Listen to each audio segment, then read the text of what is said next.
দুনিয়া থেকে বিদায় নেওয়ার আগে 1 মাস আগে নবীজি নিয়ত করেছিলেন তার পালক পুত্র জায়েদ, উসামা ইবনে জায়েদ, পালক পুত্র জায়েদ বিন হারেসার সন্তান, নাম হলো উসামা ইবনে জায়েদ, মানে নবীর নাতি। জায়েদ বিন হারেসার ছেলে উসামা, তাহলে নবীর নাতি, পালক পুত্রের ছেলে উসামা। এই উসামা ইবনে জায়েদের নেতৃত্বে একটা দল ফিলিস্তিন পাঠাবে, নবীর নিয়ত ছিল। নবী ইন্তেকাল করলেন। নবীজি দুনিয়া থেকে বিদায় নেওয়ার পর খলিফা হলেন আবু বকর সিদ্দিক রাদিয়াল্লাহু তাআলা। 2 বছর 6 মাস খলিফা ছিলেন।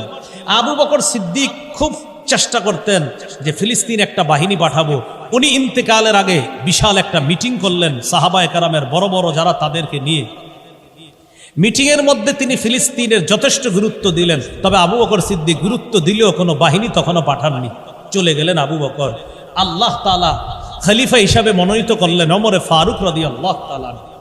ওমর ফারুক রাদিয়াল্লাহু তাআলা আনহু খলিফা হওয়ার পর ওমর ফারুক আল্লাহ নবীর সেই মনের বাসনা, আবু বকর সিদ্দিক রাদিয়াল্লাহু তাআলা আনহুর সেই মনোবাসনা পূরণ করার জন্য আল্লাহ পাক রব্বুল আলামিন ওমর ফারুক রাদিয়াল্লাহু তাআলা আনহুর জামানায় মুসলমানদের একটা বাহিনী ওমর ফারুক পাঠিয়ে দিলেন ফিলিস্তিন। 613 হিজরিতে আল্লাহ তাআলা ফিলিস্তিনের কিছু অঞ্চল মুসলমানদের হাতে বিজয় দেন।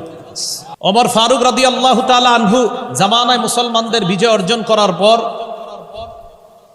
এইভাবে আপনার 14 হিজরি, 15 হিজরি, 16, 17, 18, 19 হিজরি, যাই হোক, মুসলমানদের সিরিয়া অঞ্চলের প্রথম গভর্নরের নাম মনে রাখবেন, আবু উবায়দা ইবনুল জাররাহ। ফিলিস্তিন সিরিয়ার প্রথম মুসলমান গভর্নর আবু উবায়দা ইবনুল জাররাহ।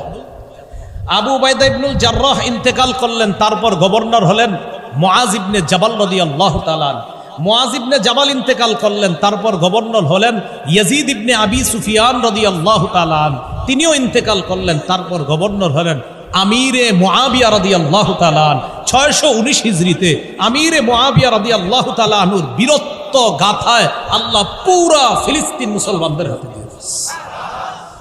এখন ফিলিস্তিন মুসলমানদের হাতে। কত হিজরি? 619।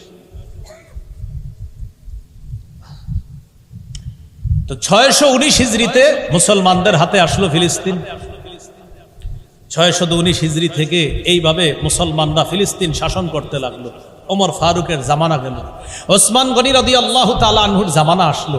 এইভাবে 641 হিজরির পর পৃথিবীতে কিছু ঘটনা ঘটছে। ঘটার পর মুআবিয়া রাদিয়াল্লাহু তাআলা আনহুর তার একক একটা শাসন ক্ষমতা প্রতিষ্ঠিত হলো। হওয়ার পর মুআবিয়া রাদিয়াল্লাহু তাআলা আনহু ফিলিস্তিনকে যথেষ্ট গুরুত্ব দিতেন। এই শাসন ব্যবস্থাকে বলা হয় উমাইয়া শাসন।